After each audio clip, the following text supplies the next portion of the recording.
Bueno, muy bien. ¿Se ve ahí? Sí. Sí, se ve. Listo.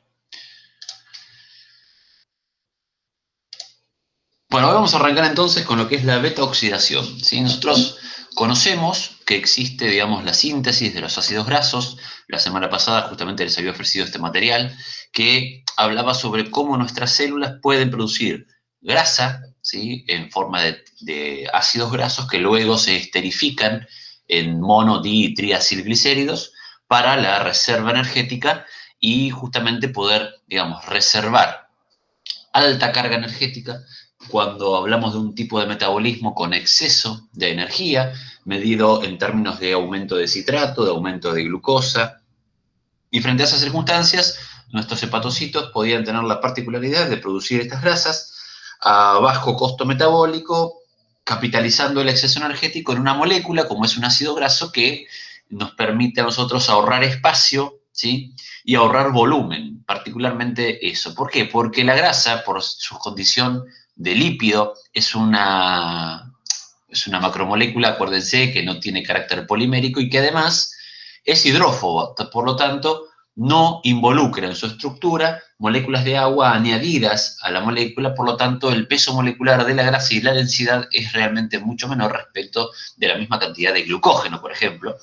Entonces, por eso nosotros podemos hablar de kilos de grasa, ¿sí?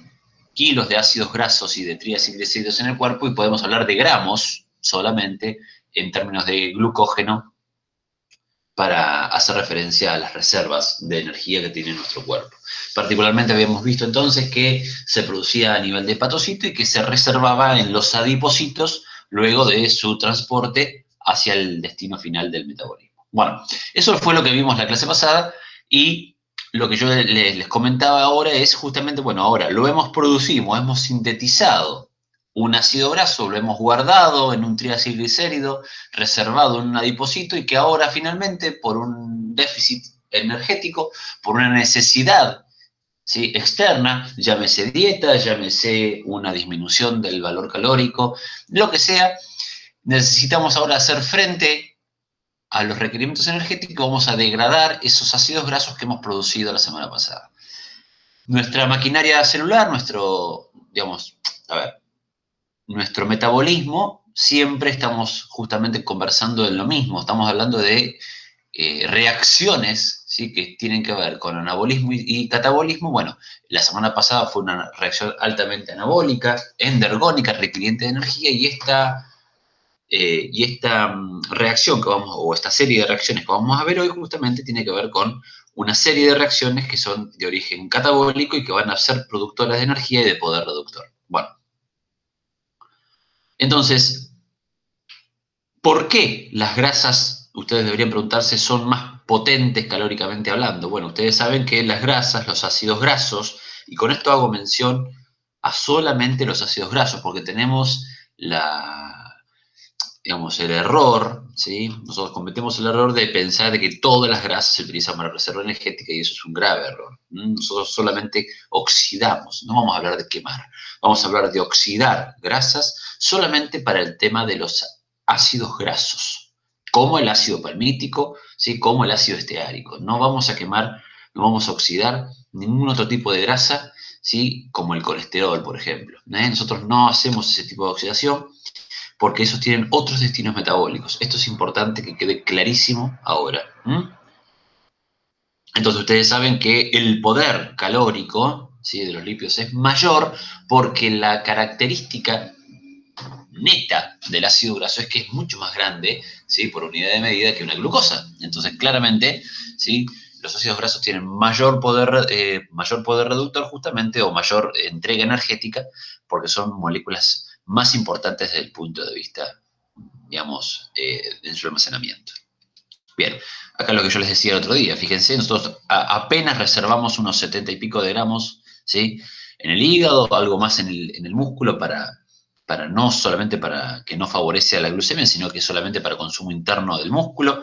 Es en realidad ustedes saben que la diferencia entre el hígado y el músculo, como habíamos visto en la clase de glucógeno, tiene que ver con el destino metabólico de este glucógeno. Este va a parar a la glucemia y este va a parar al consumo interno del hígado, del músculo. ¿Sí? La glucosa, ¿sí? Apenas, ¿sí? Algunos poquitos gramos dando vuelta por allí a través del plasma sanguíneo. ¿Sí? Y fíjense la grasa, casi 15 kilos de grasa podemos tener con un poder calórico, ¿sí? De 135.000 kilocalorías. Si ustedes se ponen a pensar, si yo esto lo traduzco a calorías, ustedes acuérdense que la kilocaloría es 1000 veces la caloría. Bueno, fíjense, vamos a poner unos cuantos ceros más, 1, 2, 3, 1, 2, 3. Esta es la cantidad de calorías que puede aportar, ¿sí? Es realmente increíble la cantidad de energía que podemos reservar, ¿sí? En el tejido adiposo en términos de calorías, ¿sí? Si quisiéramos hablar en términos de kilocalorías, son 135.000 nada más. Pero bueno, me parece que es importante que entendamos esto porque es interesante la cantidad, ¿no? Fíjense esto, las proteínas, aquellas que están, digamos, componiendo los músculos, ¿sí?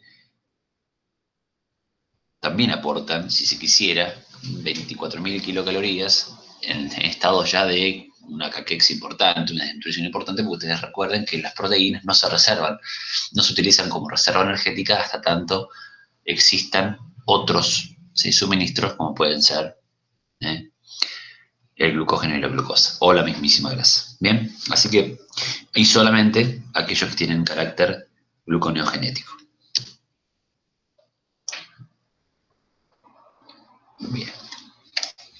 Bueno, entonces, ¿cuándo vamos a movilizar? ¿Cuándo vamos a mover los ácidos grasos que estén en el adipocito? Particularmente cuando haya una necesidad energética importante a nivel celular. Cuando la reserva de glucógeno, la reserva de glucosa ya no esté disponible, entonces vamos a tener que utilizar la segunda vía oxidativa para justamente darle energía, ¿sí? Real a las diferentes células de los parénquimas, de los órganos, digamos. ¿Bien? Bueno, como siempre, las primeras reacciones tienen que ver con la activación, ¿sí? De la molécula que vamos a utilizar para la oxidación. En la glucólisis, ustedes recuerden, teníamos la oxidación de la glucosa, que primero debía de activarse con una molécula de ATP que daba origen a la glucólisis. Bueno, fantástico. Aquí también, ¿sí? Nosotros para activar un ácido graso vamos a requerir una molécula de ATP que va, digamos, a indicar que es ese ácido graso el que va a ser sometido a beta oxidación y que finalmente va a estar sometido dentro de la mitocondria para producir, ¿sí? Coenzimas oxidadas, digamos, en el sentido de que vamos a utilizar, ¿sí? La desaturación y digamos, vamos a quitarle carbonos a este ácido graso para producir acetilcoenzima A y coenzimas reducidas. ¿Bien? Justamente el proceso contrario a la biosíntesis. ¿Bien? A ver, ¿cuáles son los procesos? Y ustedes ven ahí una foto que tiene que ver con un adipocito y un capilar sanguíneo. Esos que están ahí con cabeza violeta y colas amarillas vendrían a ser ácidos grasos, justamente que se están degradando por acción. Y fíjense lo que aparece ahí.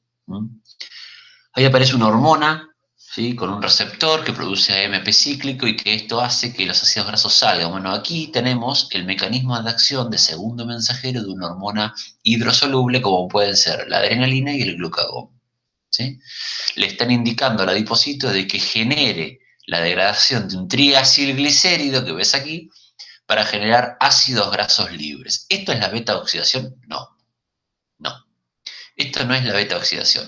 Acá tenemos el glicerol y acá tenemos los ácidos grasos. Y acá tenemos el glicerol liberado con 3 ácidos grasos libres. Estos ácidos grasos libres pasan al torrente sanguíneo, ¿sí? Vinculados a una proteína transportadora, que será una de las clases que veremos después, como puede ser la albúmina, ¿sí? Y que se transportan claramente por su condición hidrófoba a través del plasma sanguíneo en proteínas. Esto circula hasta el tejido diana y finalmente comienza la beta oxidación más adelante. Entonces te damos claro que la beta oxidación no es la degradación de un triacilglicérido, sino también que, digamos, puntualmente es la degradación de los ácidos grasos que tenemos aquí. Ustedes recuerden que un ácido graso aquí puede tener 16 carbonos. Esta cola puede tener 16 carbonos, 18 carbonos. Y generalmente vamos a beta oxidar, ¿sí? Ácidos grasos saturados. Bien, bueno.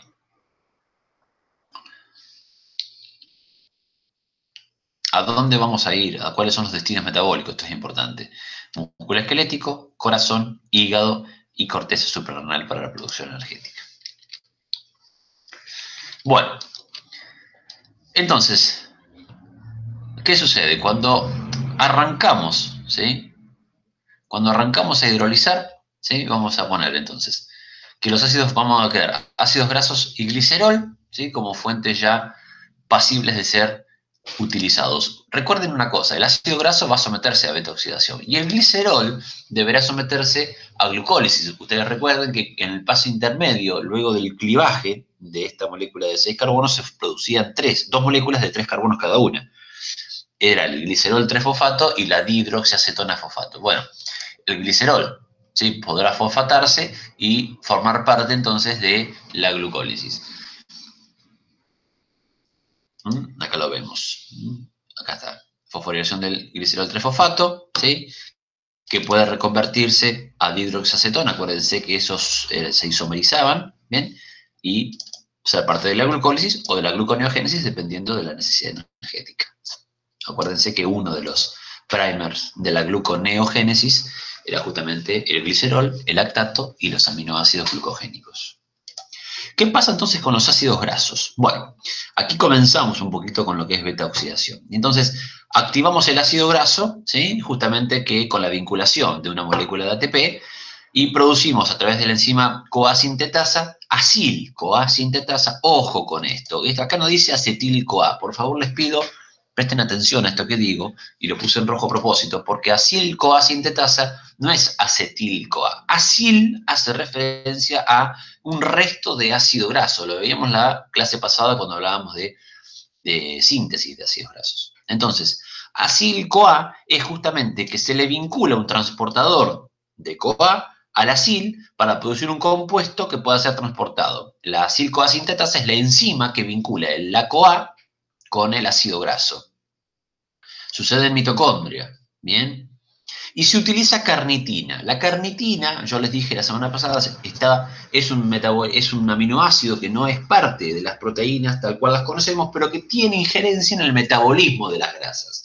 Ustedes van a ver seguramente, o alguno de ustedes habrá ido al gimnasio en otro momento, no particularmente este año, y se ofrecen, por ejemplo, o en los locales que venden suplementos y demás, suplementos de carnitina, porque mejora el metabolismo. Bueno, ¿qué tiene que ver? Justamente lo que hace la carnitina es estar intermediando en el transporte de los ácidos grasos desde y hacia la mitocondria. Entonces, justamente lo que hace la carnitina es mejorar, optimizar el transporte de ácidos grasos.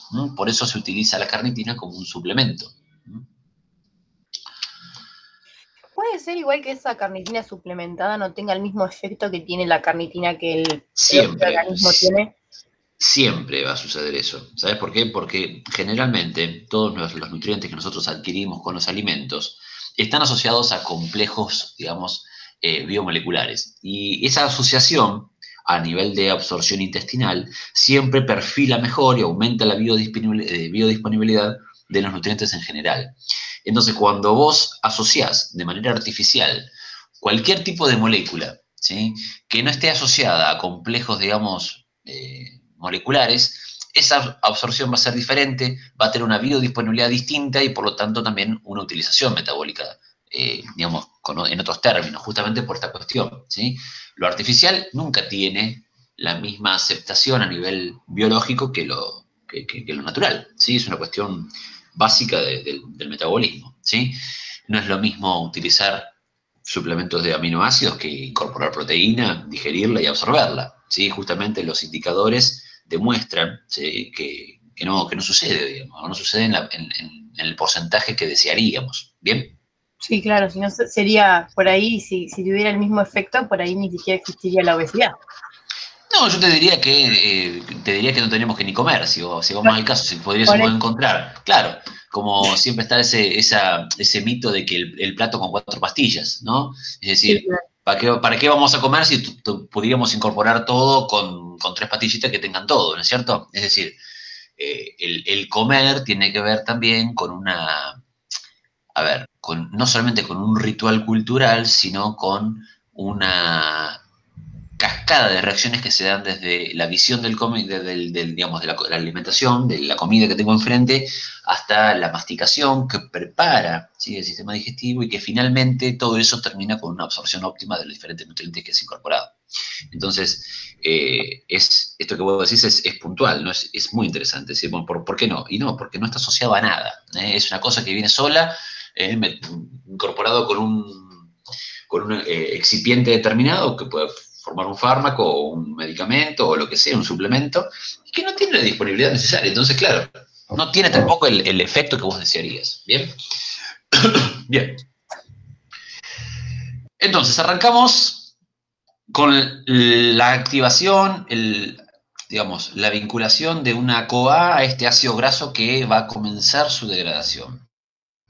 Entonces, acá un poquito en términos que estábamos viendo recién. Una vez ya ligado el transporte de ácidos grasos, ¿sí?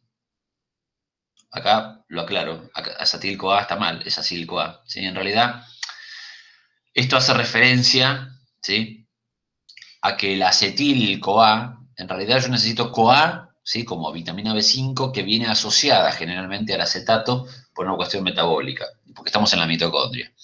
Pero en realidad es acil-CoA, ¿sí?, lo que yo estoy utilizando. En realidad esto proviene de la acetil-CoA. Supongamos que aquí lo que necesito es la CoA, que vinculo, ¿sí?, la CoA al acil, y aquí formo acil-CoA. ¿Bien?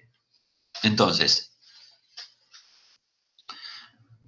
citoplasma, membrana mitocondrial, y aquí adentro vamos a tener, digamos, la carnitina como transportador del ácido graso, que ingresa el ácido graso dentro de la matriz y permite que se dé la beta-oxidación, ¿sí? La beta-oxidación da como resultado final moléculas de acetilcoenzima A que van a terminar en el ciclo de Krebs. Esto es el resumen de lo que vamos a ver ahora, ¿sí?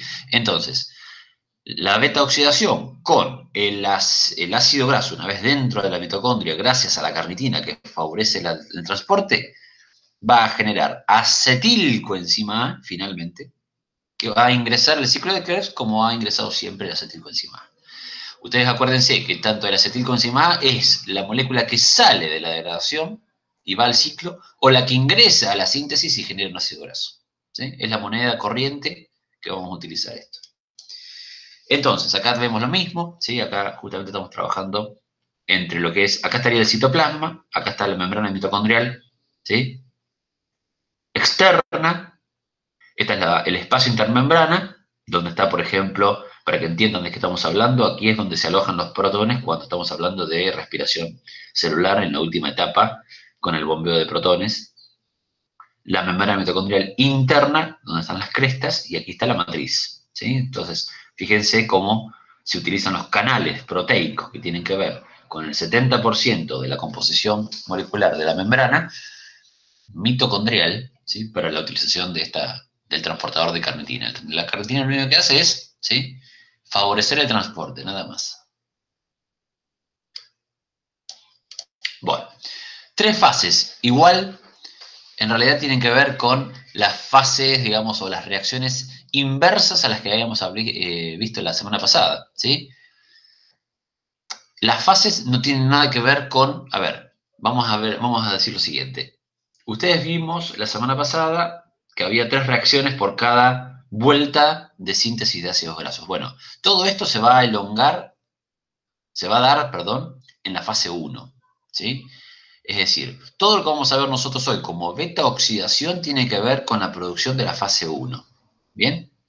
Luego, la fase 2 es justamente que todo lo que se ha producido aquí pasa al ciclo de Krebs y avanza la respiración celular tal cual nosotros la conocemos, ¿bien? Porque terminamos en fase 3 con la cadena respiratoria, que es lo que ya vimos nosotros. Es decir, a mí lo que me interesa es conocer el proceso de fase 1 que da como resultado acetilcoenzima A, NADH y FADH. Punto y final. Ya después el ciclo de Krebs y la cadena respiratoria ya la sabemos, porque es para todos igual. No hay diferencias entre el ciclo de Krebs y la cadena respiratoria de aquellas moléculas provenientes de la glucólisis y de la decarboxilación oxidativa del piruvato, como aquella que viene ahora de la degradación de ácidos grasos. ¿Esto queda claro?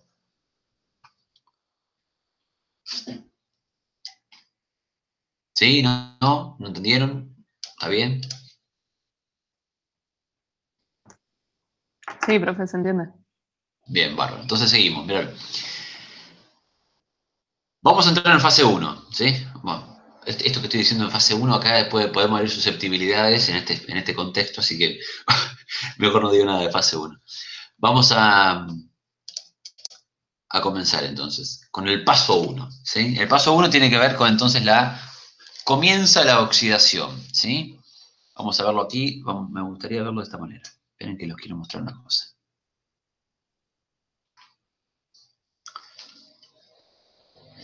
Vamos a la primera oxidación. Cada paso, cada vuelta, esto nótenselo, cada vuelta de beta oxidación tiene 3 reacciones, igual que lo que vemos la clase pasada con cada vuelta de elongación del ácido graso, ¿sí?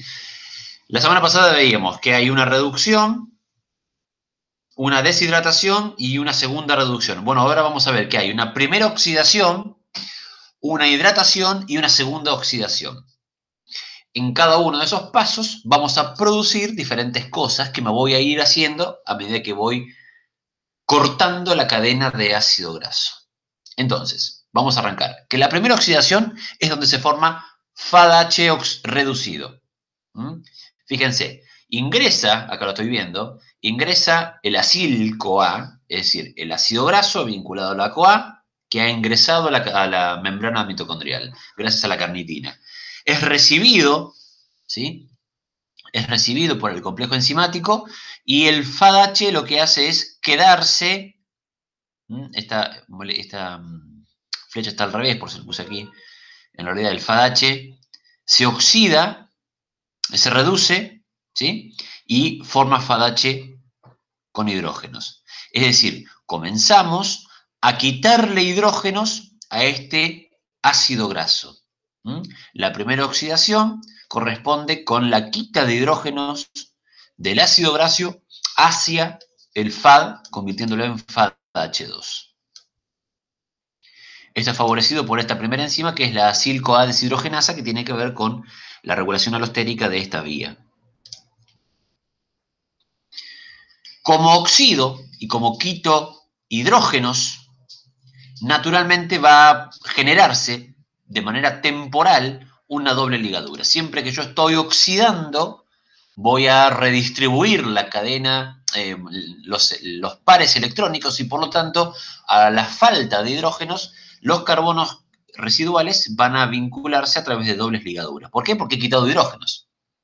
Esto es temporal, porque con una reacción del paso 2 y el agregado de agua, y que por lo tanto agregando agua estoy agregando hidrógenos, lo que hago justamente es volver, ¿sí?, a saturar esta cadena y esta doble ligadura desaparece. ¿La ven aquí? Aquí estaba presente la doble ligadura, aquí ya no está. Naturalmente, sí, saturo, pero el agregado de agua va a generar un grupo hidroxilo. Este grupo hidroxilo no debería estar aquí. Entonces aquí hablamos de fase 3. ¿Dónde está la fase 3 acá? Se las cuento yo porque no la veo.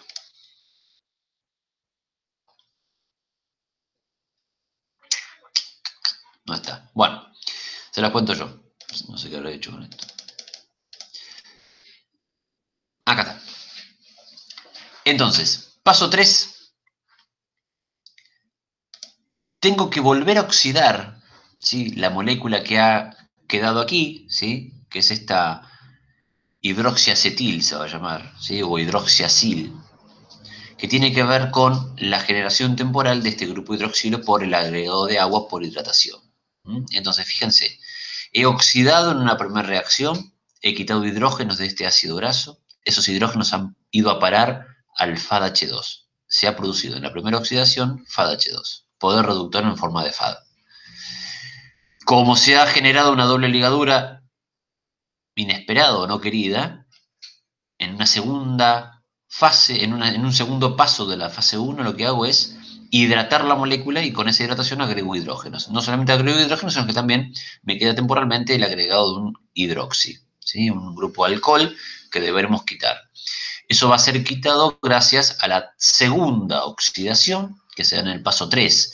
Y en la segunda oxidación, aquí están bien las flechas, en la segunda oxidación, el NAD oxidado toma estos hidrógenos, que están aquí del grupo hidroxilo, y pasan al NADH. Entonces, en la segunda oxidación se produce NADH. Por cada vuelta yo estoy produciendo, fíjate, una molécula de FAD y una molécula de NADH. FADH y NADH. Pero ¿qué ha sucedido aquí?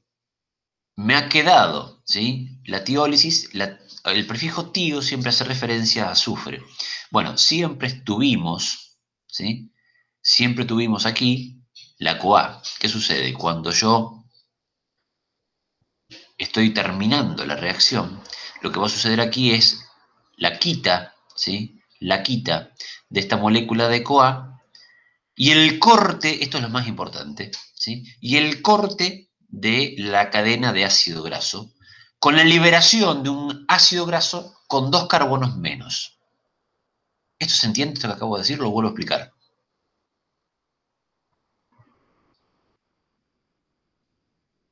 Chicas, ¿Lo podrías volver a repetir, profe? sí. Vamos a hacer un esquema general. Agregamos un ácido graso. El ácido graso comienza su oxidación con la formación de FADH2. Luego de esto, hidrato. Lo hidrato para justamente devolver a los hidrógenos y quitar la insaturación que se presenta aquí. Como lo hidraté, se ha producido un grupo hidroxilo que debo de quitar. Para quitarlo, utilizo el NAD y se forma NADH. Vuelvo a oxidarlo, una segunda oxidación.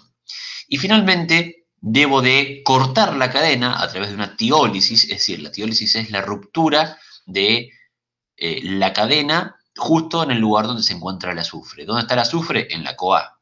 ¿Qué hace la CoA? Se lleva en esta lisis de este ácido graso que supongamos tenía 16 carbonos, se forma acetil-CoA, porque esto es una tiólisis, estoy cortando el extremo del ácido graso donde se encontraba el azufre, donde se encontraba la CoA. ¿Dónde lo corto? Justamente en el lugar donde tengo los últimos 2 carbonos. Entonces, como corto cada 2 carbonos, formo acetato y lo vinculo a la CoA. Aquí se libera acetil-CoA y me queda de producto final, pasible de volver a una segunda vuelta de oxidación, un acil-CoA, un residuo de ácido graso vinculado también a una CoA, pero ahora con 2 carbonos menos. Y continúo otra vez con la vuelta que acabo de nombrar. Ahora,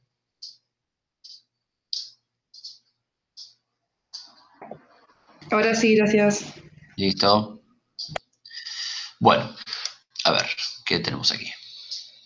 Entonces, cada vez que yo hago estas 3 reacciones de oxidación, hidratación y una segunda oxidación, corto la cadena, ¿sí? Y al cortar la cadena me queda un acetil-CoA y un acil-CoA resultante con 2 carbonos menos. Eso quiere decir que ese acil-CoA residual vuelve a ingresar a la beta-oxidación, se le vuelve a oxidar, se le vuelve a hidratar, se le vuelve a oxidar y va a salir otra vez otro acetil-CoA y un acil-CoA con 2 carbonos menos más. Y así voy cortando la cadena por beta-oxidación. ¿Sí? Es una hélice, como dice aquí. ¿Vamos?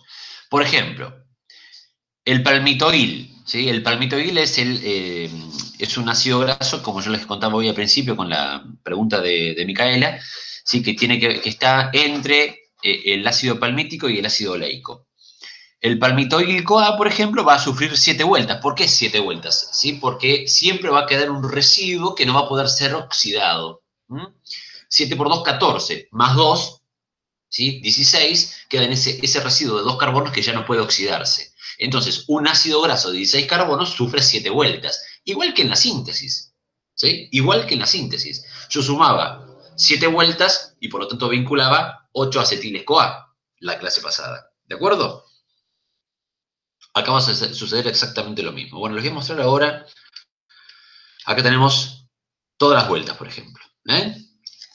En cada vuelta yo voy a producir un FADH y en cada una de estas, ¿sí? Un NADH cortando finalmente el último acetil-CoA, que es lo residual. Y ahí ya no puedo hacer más vueltas. Por lo tanto, me va quedando siempre, fíjense, un ácido graso, ¿ves? Con 2 carbonos menos. ¿Bien? Ahora, Enrique, perdón por la pregunta, capaz es media tonta, pero No, no, contame. las 9 calorías, ¿no? De la Sí. grasa, ¿se verían Ujú. reflejadas en cada corte No, de no, dos? no. No, no. Vos, a ver, esto tiene que ver con termodinámica, ¿sí?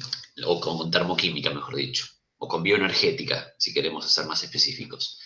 Las calorías, aquí no estamos hablando de calorías. En ninguna parte de aquí, con lo que hemos hablado, estamos hablando de calorías.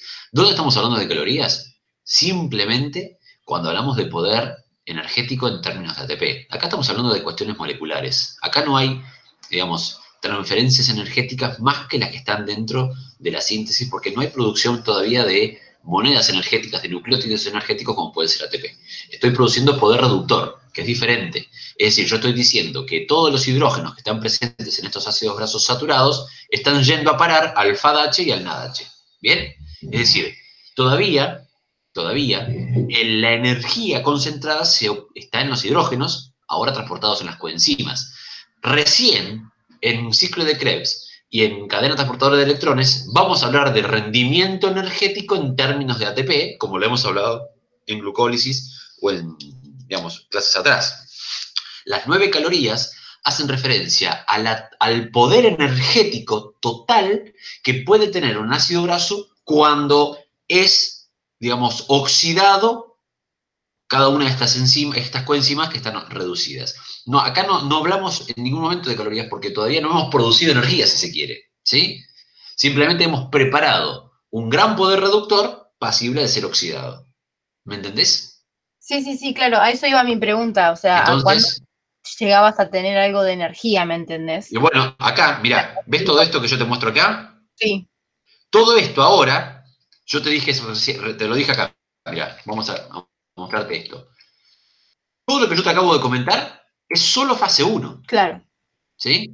Es decir, ahora todo esto que hemos producido, acetil-CoA, NADH y FADH, ya hablamos de fase 2 y de fase 3 que ya lo hemos visto. Es decir, todo el acetilcoenzima A, todo el NADH y todo el FADH van a ciclo de Krebs, van a producir dióxido de carbono, van a producir ATP, van a seguir produciendo.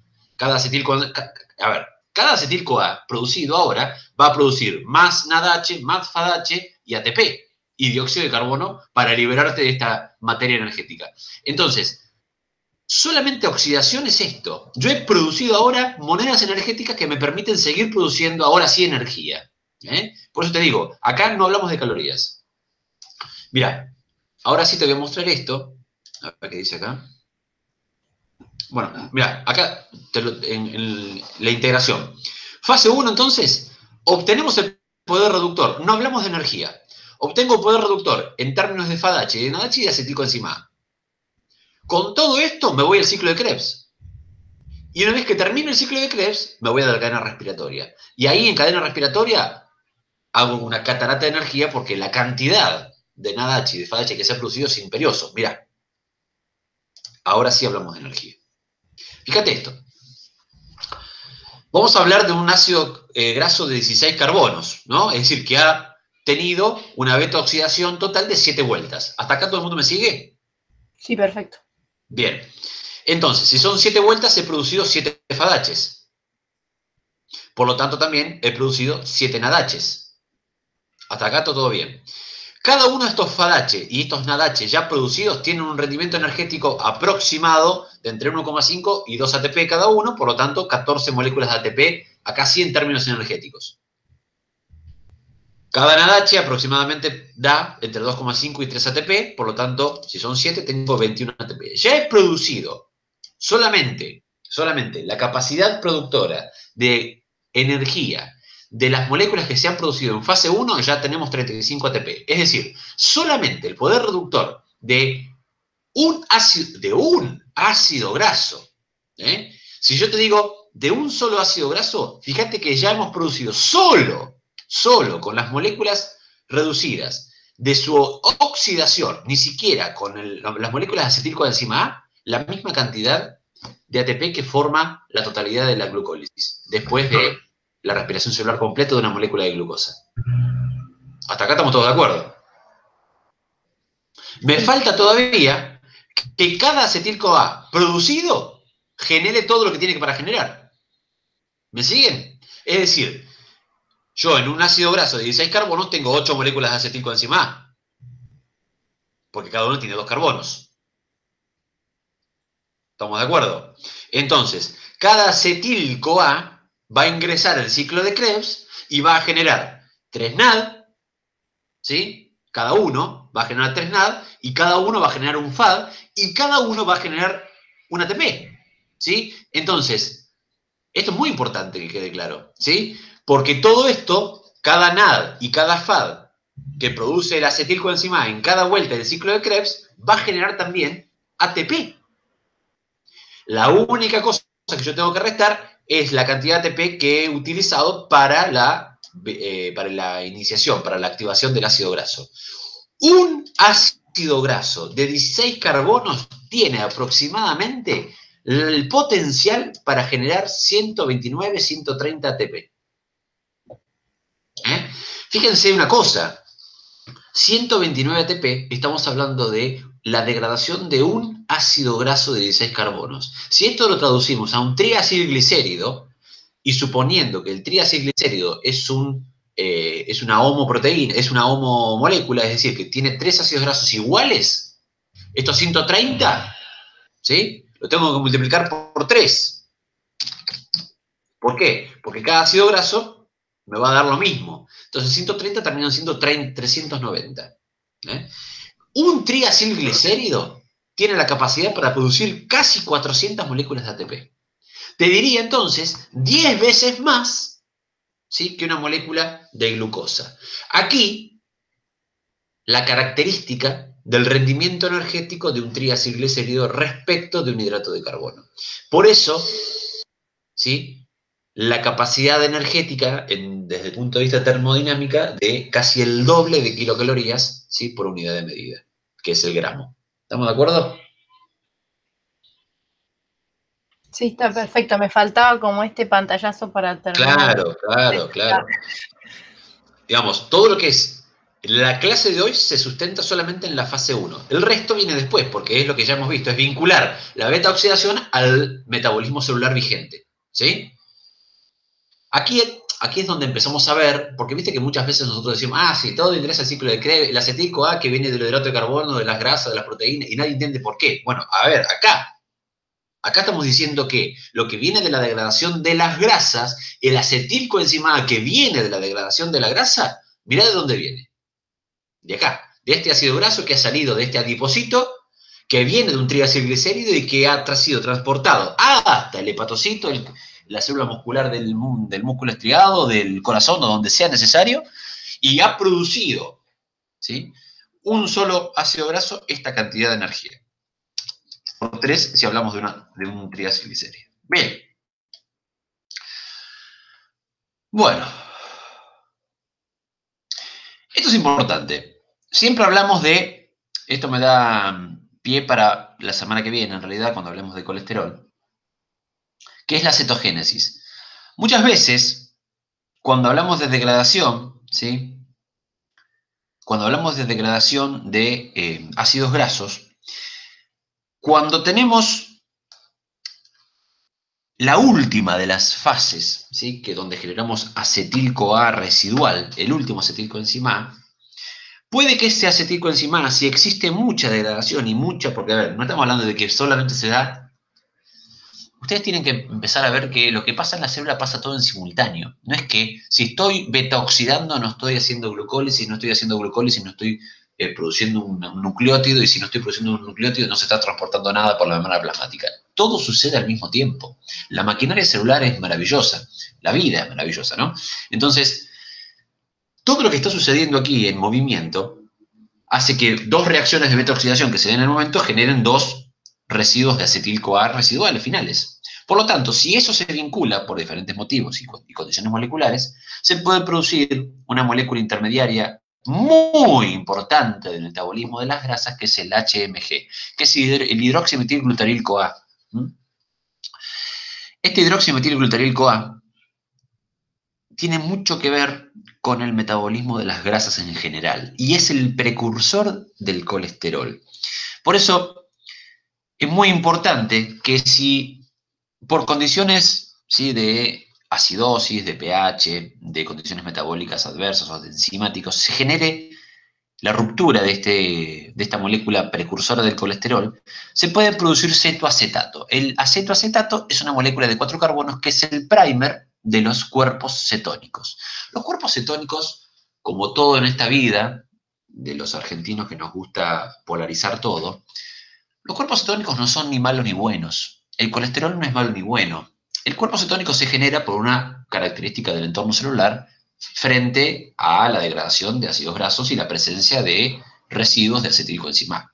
Entonces, el acetoacetato es normal que se produzca en condiciones metabólicas y es el que origina la producción de cuerpos cetónicos como la acetona, por ejemplo, o el hidroxibutirato, que tienen la particularidad de que pueden ser utilizados como energía en algunas regiones tisulares y que si no se utilizan se resguardan y al resguardarse tienen características de pH ácido y por lo tanto acidifican, generan acidosis.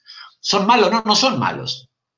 El aumento de la concentración de cuerpos cetónicos, como la acetona y la hidroxibutirato, ¿sí?, o el mismo acetoacetato, puede ser que aumente, ¿sí?, que disminuya el pH y que por lo tanto genere complicaciones a la hora de hablar de especificidad enzimática, por ejemplo. Entonces, ¿es bueno generar cuerpos cetónicos? No, no es bueno. Tampoco es malo, es natural. ¿Hay que regularlo? Sí. ¿Cómo? Con una antioxidación. Por eso es muy importante que ustedes entiendan estos procesos, no porque a Enrique se le ocurre, sino porque ustedes le van a decir a la gente, come antioxidantes. Bueno, ¿por qué antioxidantes? Porque justamente los cuerpos cetónicos, vamos a llamarles también algunos radicales libres, tienen la capacidad de ser muy oxidativos. ¿Qué significa que sean muy oxidativos? De que van a ir navegando por tus células y van a fomentar la oxidación de moléculas que estén completas y que por lo tanto dañen, por ejemplo, las paredes celulares, ¿sí?, o dañen complejos enzimáticos importantes. Por eso es importante regular la producción de cuerpos cetónicos, ¿sí?, con un suplemento, digamos, alimentario, ¿sí?, que tenga que ver con antioxidación o antioxidantes o anticuerpos cetónicos, etcétera, etcétera. Bien, bueno. Chicas, esto es todo, esto es más de lo mismo, así que ya estamos. ¿Preguntas?